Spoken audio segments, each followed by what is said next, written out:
Este es un reporte para Resumen Latinoamericano desde Toronto, Canadá. Hoy, octubre 1 de 2009, se ha hecho el lanzamiento de un libro sobre Colombia en esta ciudad, Sangre y Capital. Este es un libro escrito por una joven investigadora canadiense de origen brasileño, Jasmine Histrop, quien hace un doctorado en sociología en la Universidad de York, en la ciudad de Toronto, en Canadá, y quien ha dedicado gran parte de su tiempo a investigar los temas campesinos, el tema de la justicia, el tema de la paz, de los derechos humanos, y hoy nos ha presentado en esta ciudad una importante investigación que es, cuyo producto es este libro. Jasmine, cuéntanos ¿por qué este libro sobre Colombia? Yo escribí este libro para poder demostrar cómo la violencia en Colombia sirve un propósito para la acumulación de capital por los grupos dominantes, los grupos que tienen el poder económico y político.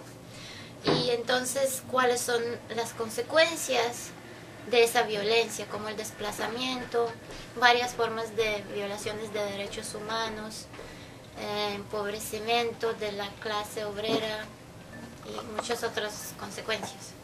Entonces el propósito principal era visibilizar ese proceso de acumulación de capital a través de la violencia y cuáles son sus actores principales, el Estado y los grupos paramilitares, hay veces con la participación de la delincuencia organizada. Entonces el libro examina los aspectos legales, militares, económicos y políticos de este proceso.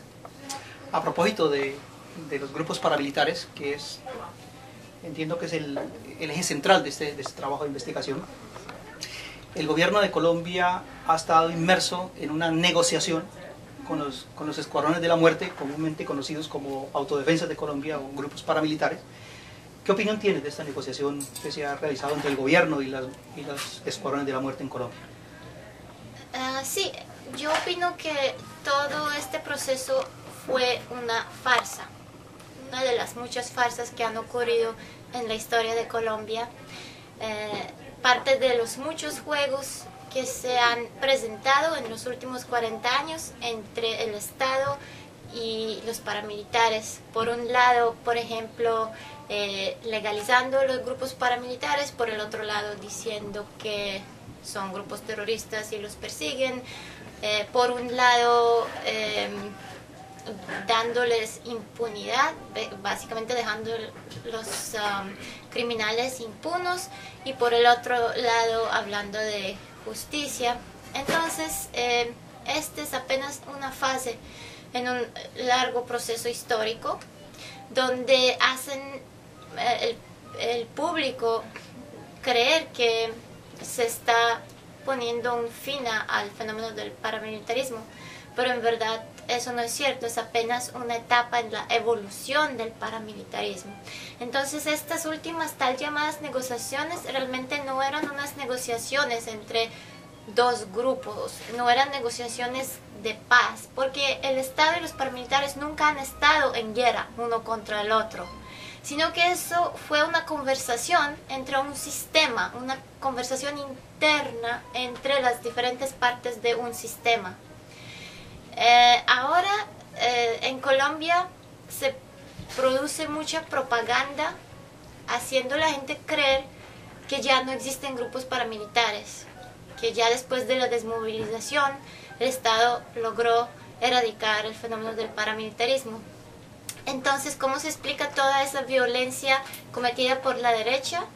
Se explica diciendo que eso ya son otros actores, que esos son bandas criminales, y hasta les inventaron un nombre nuevo que se llaman BACRIM. Entonces, a través de esos mecanismos ideológicos están tratando de esconder la realidad, que como yo dije antes, eso es apenas una evolución en las estructuras paramilitares, pero no es el fin del paramilitarismo. Según tu investigación y según tu perspectiva, esto indica que la paz en Colombia está lejana. O sea, que el gobierno ha mentido, el gobierno de Álvaro Uribe ha mentido cuando dice que la paz en Colombia está cerca, en la medida que ellos han desmontado las estructuras paramilitares. Pero tu investigación y otras investigaciones y muchas denuncias señalan que no es cierto. O sea, entiendo entonces que la paz en Colombia es un asunto por ahora que no está en la agenda. Sí, correcto, porque depende cómo uno define la paz. Si estamos pensando en la paz como incluyendo justicia social, ahí sí que no hay paz, porque para que haya paz y justicia social se requiere un cambio estructural, se requiere una transformación de la sociedad, una transformación, no cualquier transformación, pero revolucionaria. Pero lo que el gobierno habla de paz, también tal vez ellos definen la palabra paz de otra manera, como en términos de seguridad para los ricos o la clase media alta. Entonces, como la gente había pintado un grafiti una vez en Medellín que decía que la paz de los ricos es guerra contra los pobres. A propósito, tú estuviste en Colombia, me imagino, muchas veces. Sí. O sea, ¿cuánto tiempo te tomó esta investigación? ¿Cuáles fueron tus fuentes? ¿A qué lugares acudiste? ¿Cuál fue tu proceso en Colombia para hacer un trabajo tan importante como este que se conoce hoy en Canadá? Sí, mis visitas han sido numerosas, pero no muy largas por razones de seguridad, por las simples razones que yo no podía quedarme por mucho tiempo en un sitio, por el trabajo que estaba haciendo. Yo he visitado varias partes de Colombia, partes rurales donde hay conflicto intenso, como por ejemplo el Cauca, el Valle, Antioquia, Arauca y otras partes. Entonces eso es producto de numerosas visitas y muchas fuentes diversas